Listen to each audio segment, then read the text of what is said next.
আসসালামু আলাইকুম বন্ধুরা, আশা করি সবাই সুস্থ আছেন। বন্ধুরা, মধ্যপ্রাচ্যে বর্তমানে দ্বিতীয় ধাপের যুদ্ধ শুরু হয়ে গেছে। আনুষ্ঠানিকভাবে যুক্তরাষ্ট্র ইয়েমেনের ভেতর শক্তিশালী বম্বিং করছে এবং দ্বিতীয় দিনের মতো এই হামলা অব্যাহত রয়েছে। পাল্টা হামলা হিসাবে হুতিরাও কিন্তু শক্ত প্রতিরোধ করার চেষ্টা করছে।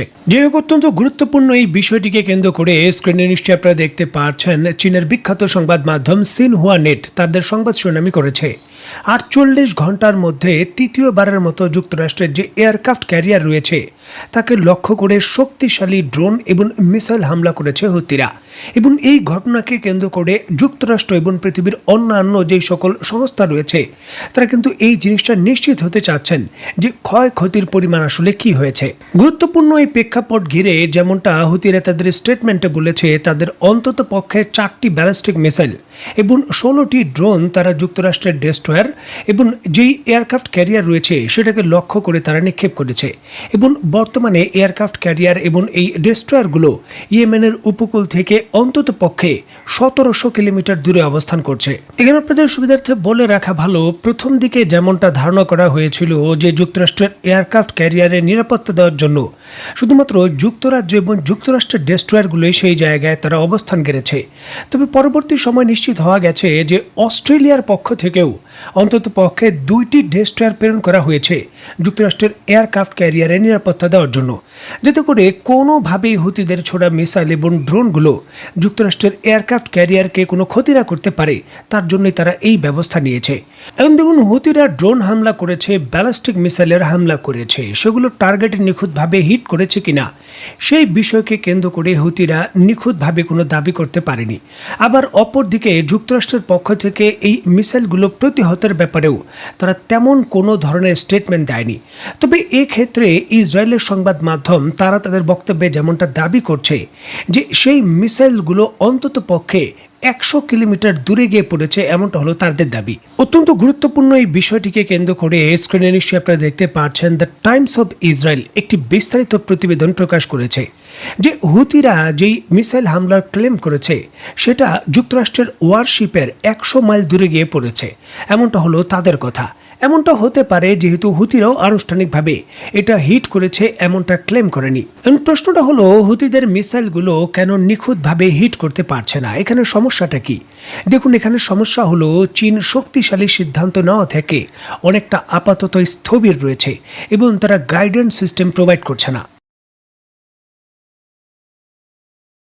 আপনারা নিশ্চয় অবগত আছেন, চীন এবং ইরান এই দুই দেশের মধ্যে চীনের বিখ্যাত যে বাইদু নেভিগেশন সিস্টেম রয়েছে সেটা ব্যবহারের চুক্তি রয়েছে এবং তার অধীনে ইরানের ভেতর বাইদু নেভিগেশন সিস্টেমের যে গ্রাউন্ড স্টেশন রয়েছে সেটাও চীন তৈরি করে দিয়েছে। তবে এই বাইদু নেভিগেশন সিস্টেম যে কোনো হামলা এবং যে কোনো কিছু করার জন্য শুধুমাত্র ইরানের জন্য অনুমতিকৃত, হুতিদের জন্য কিন্তু অনুমতিকৃত নয়। এর পূর্বে চীন এই নেভিগেশন সিস্টেম হুতিদের ব্যবহারের অনুমতি দিয়েছিল ইসরায়েলের বিরুদ্ধে। তবে বর্তমান যুদ্ধের প্রেক্ষাপট একটা নেক্সট লেভেলে চলে গেছে এবং এটা তৃতীয় বিশ্বযুদ্ধেও দাঁড়াতে পারে। এবং কথার কথা, হুতিরা একটি ব্যালিস্টিক মিসাইল দিয়ে যদি যুক্তরাষ্ট্র একটি এয়ারক্রাফট ক্যারিয়ারকে ডুবিয়ে দিল, সে দায়িত্ব অবশ্যই সম্পূর্ণভাবে চীনকেও এই জায়গায় যুক্ত করবে।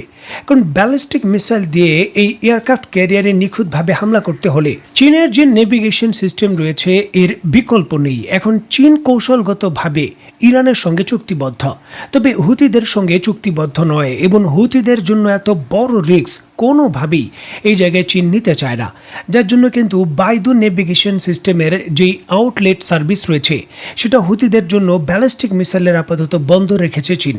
বিষয়গুলো পর্যবেক্ষণ করে তারা বড় ধরনের সিদ্ধান্ত নিতে চাচ্ছে, যে জিনিসটাকে কেন্দ্র করে ইরান, রাশিয়া এবং চীন 3 দেশই গোপনে বৈঠক করছে বিষয়টি নিয়ে কি করা যায়, যদিও আপাতত এই নেভিগেশন সিস্টেমের যে সার্ভিস সেটা বন্ধ। আর এর জন্যই কিন্তু হুতিদের ছোড়া ব্যালিস্টিক মিসাইলগুলো নিখুঁতভাবে তার টার্গেটে পর্যাপ্তভাবে আঘাত করতে পারছে না। দেখুন, বর্তমানে এই পুরো মিত্রপক্ষ, হুতিদের যে মিত্রপক্ষ রয়েছে চীন, ইরান এবং রাশিয়া, এই পুরো মিত্রপক্ষ বিষয়টাকে পর্যবেক্ষণ করে সিদ্ধান্তহীনতায় ভুগছে। যে তারা সর্বাত্মকভাবে তৃতীয় বিশ্বযুদ্ধ এলান করে দেবে কিনা। কারণ যুক্তরাষ্ট্র যেই পজিশন নিয়ে তারা বর্তমানে ভারত মহাসাগরে এবং আরব সাগরে অবস্থান করছে, এখান থেকে যদি যুক্তরাষ্ট্রের যুদ্ধ জাহাজকে ডুবিয়ে দেওয়া হয়, সেটা দ্বিতীয় বিশ্বযুদ্ধ শুরুর যে পার হারবারের ভেতর ঘটনা ঘটেছিল একই ধরনের কিছু কিন্তু পুনরাবৃত্তি হবে, যেটা শক্তিশালীভাবে ট্রিগার করবে এই মধ্যপ্রাচ্যের যুদ্ধকে সর্বাত্মকভাবে নিয়ে যেতে। দেখুন, হুতিদের ইস্যুকে কেন্দ্র করে আপাতত চীন সরাসরি যখন যুক্তরাষ্ট্রের বিরুদ্ধে বড় ধরনের সংঘর্ষে যেতে চায় না, ঠিক এমতো অবস্থায় ইরান তার নেভিগেশন সিস্টেম প্রোভাইডের জন্য যে যুদ্ধ জাহাজ রয়েছে, স্পাই যুদ্ধ জাহাজ, সেই জাহাজটির দ্রুততার সঙ্গে তারা ইয়েমেনের উপকূলে প্রেরণ করেছে। যদিও এর পূর্বে এই জাহাজটি একটা দীর্ঘ সময় ধরে রেড সির মধ্যে ছিল, তবে এটা তার মিশন কমপ্লিট করে ইরানের উপকূলে চলে এসেছিল। তবে এখন নতুন করে আবার ইয়েমেনের উপকূলে এটাকে দ্রুত প্রেরণ করা হয়েছে। দেখুন, এই ধরনের স্পাই জাহাজগুলোর রাডার সিস্টেম খুবই শক্তিশালী হয় এবং এটা সমুদ্রের দীর্ঘ একটা জায়গা জুড়ে সার্চ করে তার রাডার সিস্টেমের মাধ্যমে শত্রুর যুদ্ধ জাহাজকে শনাক্ত করতে পারে। আর এর জন্য কিন্তু ইরান তার এই স্পাই জাহাজটিকে ইয়েমেনের উপকূলে প্রেরণ করেছে। আর এখানে আরও গুরুত্বপূর্ণ বিষয়ে এই স্পাই জাহাজগুলো আধুনিক যে নেভিগেশন রাডার সিস্টেম রয়েছে তা দিয়েও সুসজ্জিত, যেগুলো খুব সহজে হুতিরা যে সকল ব্যালিস্টিক মিসাইল নিক্ষেপ করবে সেগুলোকে গাইডেন্স প্রোভাইড করতে পারবেন নিখুঁতভাবে। আর এর জন্যই কিন্তু জাহাজগুলোকে ইরান জরুরি ভিত্তিতে প্রেরণ করেছে ইয়েমেনের উপকূলে। যদিও এই ক্ষেত্রে দ্বিতীয় ধাপের আরেকটি শঙ্কা রয়েছে। দেখুন, ইরান এই স্পাই জাহাজটি প্রেরণ করেছে ইয়েমেনের উপকূলে, এটা সত্য কথা। তবে এটা যখন তার কার্যকারিতা দেখাতে শুরু করবে এবং নিখুঁতভাবে ইয়েমেনের হুতিরা তাদের ব্যালিস্টিক মিসাইলগুলো দিয়ে আঘাত করতে সক্ষম হবে যুক্তরাষ্ট্রের জাহাজে, তখন নিশ্চিতভাবেই ইরানের এই জাহাজগুলো হামলার বাইরে থাকবে না। যুক্তরাষ্ট্র কিন্তু এই জাহাজটিকে হামলা করে ডুবিয়ে দেওয়ার চেষ্টা করবে। অত্যন্ত গুরুত্বপূর্ণ এই প্রেক্ষাপটকে কেন্দ্র করে যুক্তরাষ্ট্রের প্রেসিডেন্ট মিস্টার ডোনাল্ড ট্রাম্প ঘোষণাই দিয়েছেন, কোনো ধরনের রাগ ঢাক না রেখে, যে যুক্তরাষ্ট্রের যুদ্ধ জাহাজ এবং এয়ারক্রাফট ক্যারিয়ারের কোনো ক্ষতি হলে এর সম্পূর্ণ দায় দায়িত্ব ইরানকে নিতে হবে। কারণ এটি সম্পূর্ণভাবে ইরানের হামলা হিসাবে আমরা বিবেচনা করব। হুতিদের মতো দরিদ্র একটি সংগঠনের এত হাই লেভেলের আধুনিক প্রযুক্তি দিয়ে আমাদের বিরুদ্ধে লড়াই করার সক্ষমতা নেই। সরাসরিভাবে ইরান প্রক্সির মাধ্যমে এই আক্রমণ করবে, সুতরাং এটাকে আমরা ইরানের হামলা হিসাবেই বিবেচনা করব। সুতরাং ডোনাল্ড ট্রাম্প যে বক্তব্য দিয়েছেন, এখন হুতিরা যদি মিসাইল দিয়ে এই জাহাজগুলোকে ডুবিয়ে দেয়, সেটা ইরানের বিরুদ্ধে সর্বাত্মক যুদ্ধের যে ঘোষণা রয়েছে সেটাই এলান দেবে। যার জন্যই কিন্তু অনেকটা ধীর সুস্থিরে এই জিনিসগুলো এগুচ্ছে। যদিও যুক্তরাষ্ট্র যে থামবে এই ধরনের কোনো লক্ষণ নেই। যুক্তরাষ্ট্র ব্যাপক প্রস্তুতি নিচ্ছে ভারত মহাসাগর এবং আরব সাগরের উপকূলে ইরান এবং হুতিদের বিরুদ্ধে সর্বাত্মক যুদ্ধ করার জন্য। মধ্যরাতে যখন আমি এই ভিডিওটি রেকর্ড করছি, তখন রাশিয়ার প্রেসিডেন্ট মিস্টার পুতিন এবং যুক্তরাষ্ট্রের president mister Donald Trump telephone আলাপ করছেন। টেলিফোন আলাপটি শুরু হয়েছে, সেই টেলিফোন আলাপও কিন্তু গুরুত্বপূর্ণ। সেখান থেকেও কিন্তু হতে পারে যুগান্তকারী সিদ্ধান্ত আসবে।